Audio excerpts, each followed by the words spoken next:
welcome back to my channel. We're going to dive into Gene Key 51. This is the theme of awakening, moving from the shadow of agitation to the gift, the pathway, the transformative pathway of initiative, and the Siddhi of Awakening. This one is the thunderbolt, the shock that is either offering a great challenge or the shock that comes with big changes, which ultimately have the potential to initiate an awakening in your life. And many people are experiencing these thunderbolts of lightning and these shocks in our current climate. And we're going to dive into more of that through this video. So if you would like to journey through this Gene Key 51, whether you have it in your profile, which if you're new to the Gene Keys, you can look up and get it for free, or whether you have somebody in your life who has this in their profile, it's going to impact you, or we've just come through the sun transit of this Gene Key. And really, regardless of whether or not you have this specific key in your profile, this is a universal theme, moving from the shadow to the Siddhi. And agitation is something that we all experience to some degree. And Richard Rudd in the audio just uses the example of sitting down to meditate. It's like, as soon as you sit down to meditate, you're in for a shock with just how crazy your mind is, and it's just zooming all over the place, and that can feel like a great agitation. And in the shadow state, we either repress or react to the energy.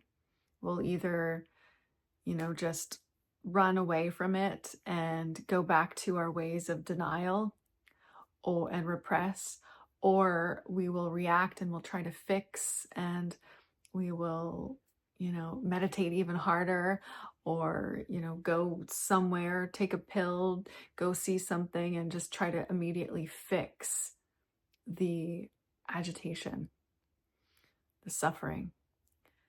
And the journey, as described through all these pathways, is to go right into it. But of course, at the shadow level, this is where our victim consciousness gets hooked, and we project and blame our state onto another.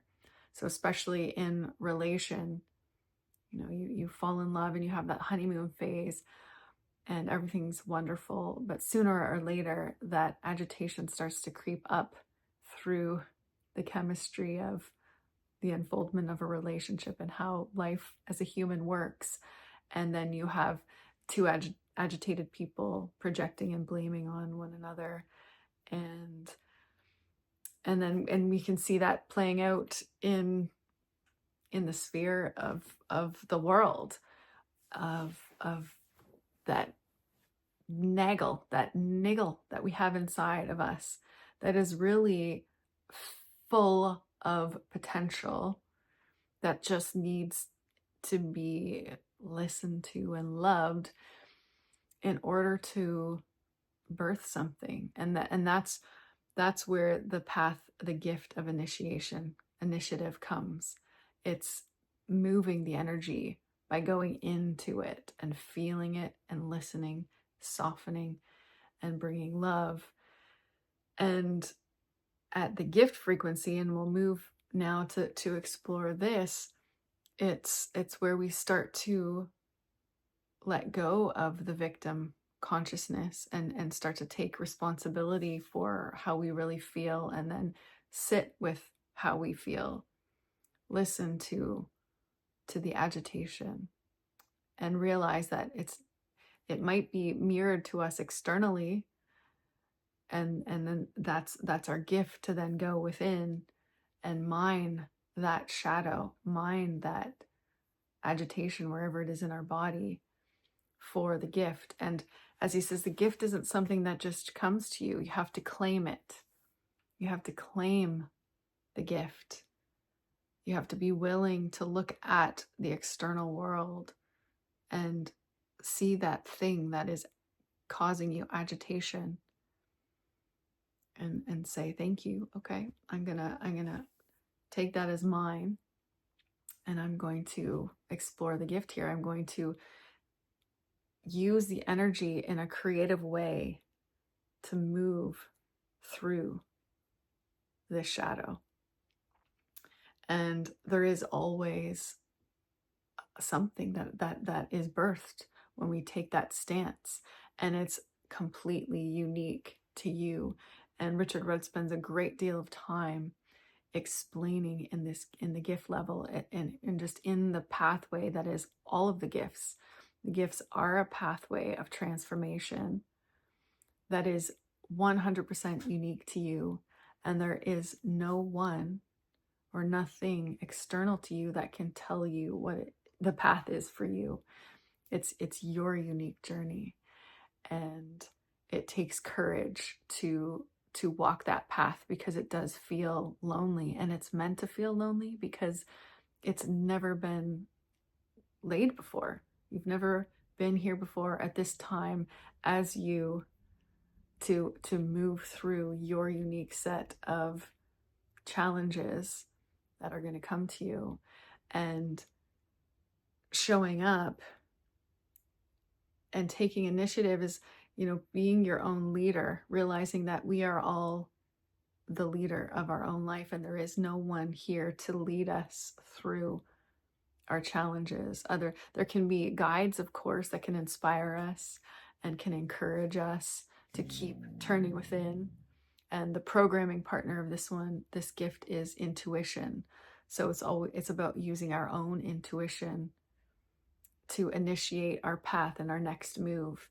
And he uses in the audio the example of Tai Chi as a great example.